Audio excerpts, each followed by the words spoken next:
this is my burnout to balance. I'm glad we use the same balance term, so clearly this whole evening is about balance. And I am Dr. Becca Salmon, and I've got some fancy letters after my name, which just makes me sound really professional. And who here has been to work today? Raise your hands. There's quite a lot of you not been to work today. What are you doing on a Tuesday? And raise your hand if you've ever been stressed at work before. That looks like most people. So if you've been stressed at work before, you'll probably get some benefit from this talk.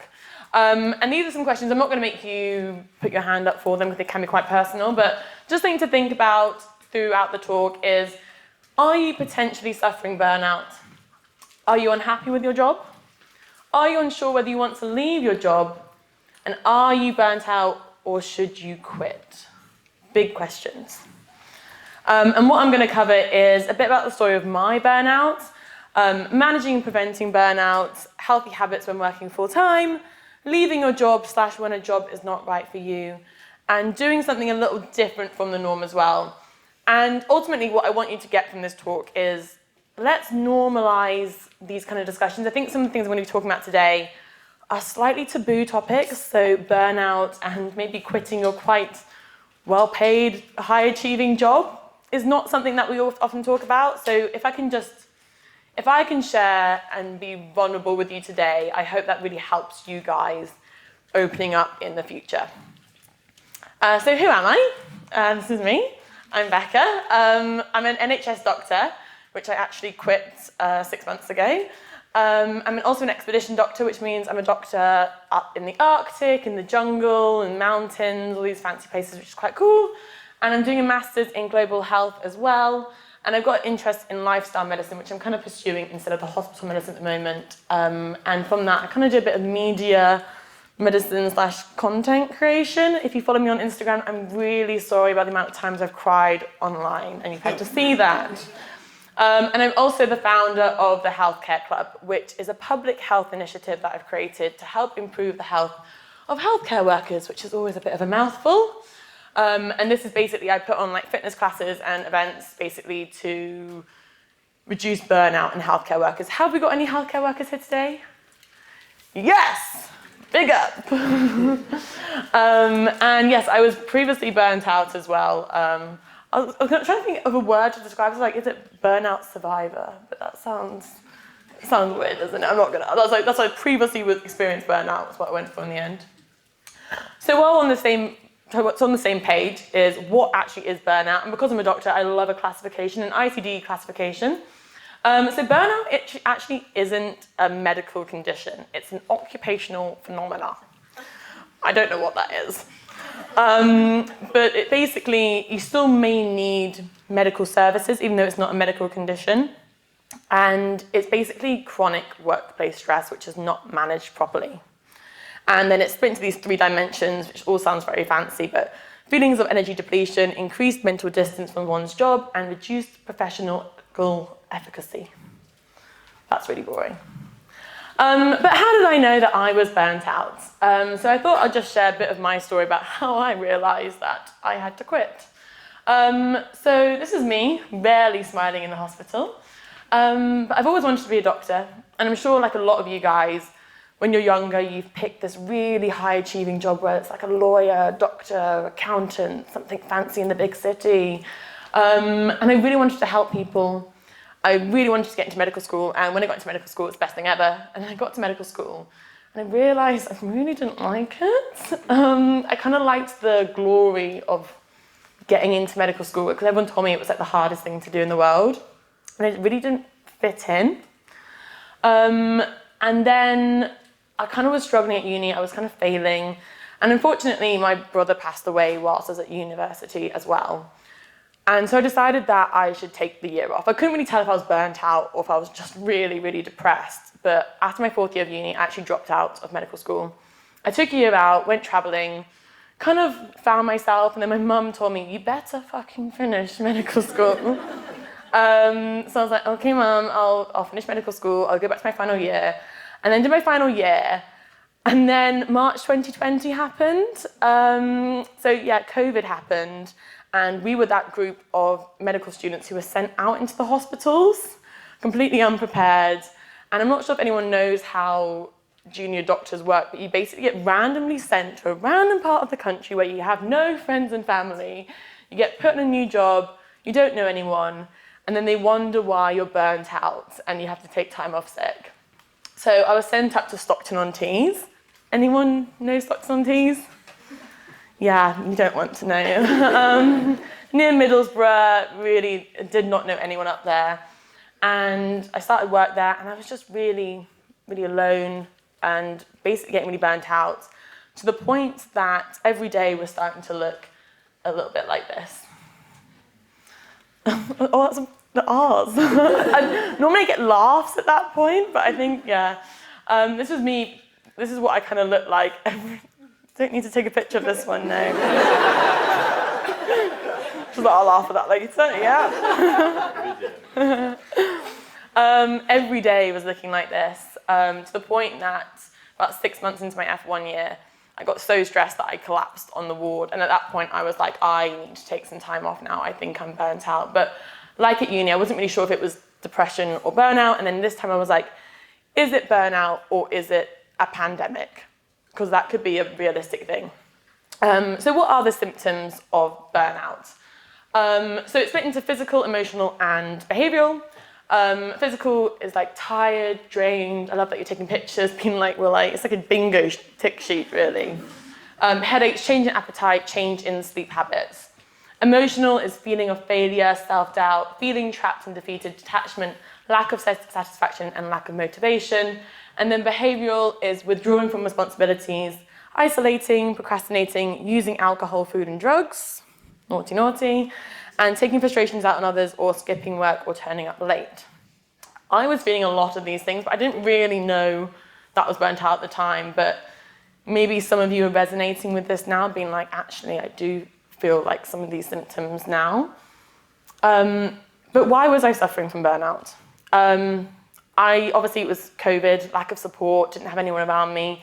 I was in a very over-demanding job. I was actually, for this thing, I was like, look at the risk factors for burnout. And no wonder healthcare professionals are at such high risk of burnout, because it is over-demanding job, stressful jobs. I'm not really sure what you corporate people do, but I'm assuming it's quite similar when you're very stressed, very overworked in stressful environments, and that's why you're at such high risk of burnout as well. Also, the type A personality high achievers, like you mentioned before, they are at a higher risk as well. So the causes of burnout. So work, lifestyle, and personality.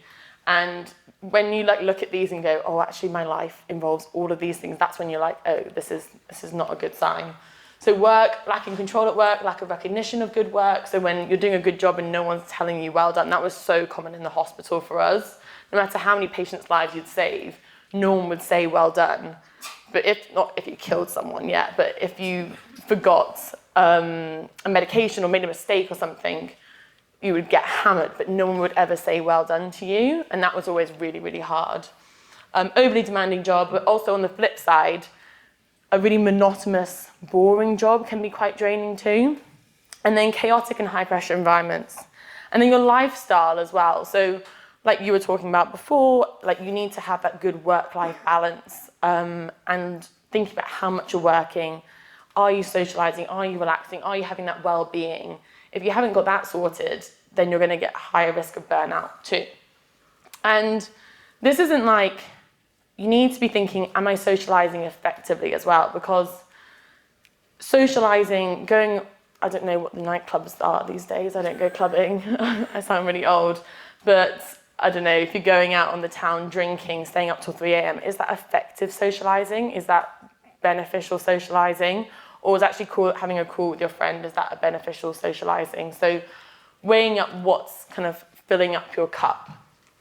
And your personality as well, like I was saying before, perfectionist tendencies and high achieving and type A personalities. So these are all the causes and risk factors of burnout. So how did I actually manage my burnout? So after 6 months of working as an F1, I took some time off, had a couple of weeks off work, miraculously, it felt better just not working for 2 weeks.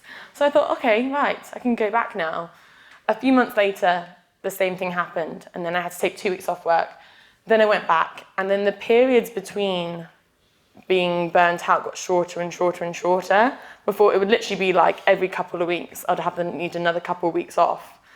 And I kind of just pushed through this. I was like, I need to just get through my F1 and F2, and once that's done, I can move down from Stockton-on-Tees and move back in with my parents, and then it'll be fine. And at that point, I was like, right, I can't live like this anymore. I can't take this much time off work. You only get a certain amount of sick days. This is not effective. And so I thought about whether I should change career. And I kind of looked at the things I liked in my job. I liked helping people. I liked the socializing. I liked the talking to people situation. But I also wanted to be outside. I wanted to have a bit more freedom, less bosses telling me off. And then I found expedition medicine. And so this was when I climbed Kilimanjaro a couple of times and went to the Arctic, and I ended up doing expedition medicine for a year. And that was really good, and I would definitely encourage that if you are feeling burnt out or unsure in your job, is look at what you actually like at your job, what you don't like in your job, and what could you change in your job to, like you were saying with, what was it? I've forgotten what I was going to say now. Making change to your environment. Making change in your environment, thank you. And so you don't necessarily need to quit your job, but what little things could you change? Is it flexible working hours? Is it spending more time outside? And I found that really, really helped. So I did that for a year, as well as I also reached out to a doctor and a therapist at the time as well. And I took up running, which I know a lot of people in here do. And running massively, massively helped my mental health and reduced my risk of burnout too. So again, managing burnout with your people and with lifestyle. So people, if you are feeling burnt out, please, please, please, please, please speak to someone. Whether it's someone here, whether it's your manager, whether it is a friend, whether it's not some random person off the street, but just speak up to someone. And it doesn't necessarily have to be a sit-down conversation being like, oh, can we have a meeting? I'm really burnt out. It's maybe just like, I think I'm struggling a little bit today, or work's kind of getting on top of me, or work-life balance isn't going as well. It doesn't have to be massive, and it could just be a coffee. It doesn't have to be a whole meeting, but please reach out to someone, or you could reach out to a doctor or a therapist if you want it a bit more confidential. And be open. The fact that you're coming to events like this make me think that you are quite open to situations and you're used to having conversations with strangers and stuff. And so keep using that momentum to open up about any struggles you are having. And then lifestyle. This is when I sound very doctory, because it is the classic things you say, but they do work. And this is have a healthy diet, reduce your smoking intake, reduce your alcohol intake, reduce your caffeine intake. All these things will massively reduce your risk of burnout as well. And again, with the reevaluate your priorities, this is choosing things to fill up your cup. Because that famous saying of you can't pour from an empty cup. So use the socializing things which actually socialize with people who fill you up, as opposed to going to a situation where, has anyone ever left a social situation and actually just feel really drained? Yeah.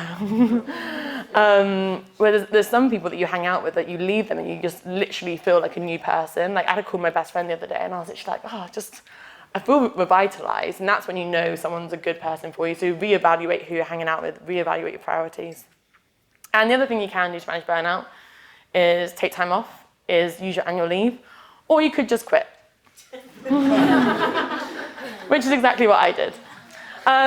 So we'll go back onto that in a second. I haven't just said that was a mic drop bit, quit.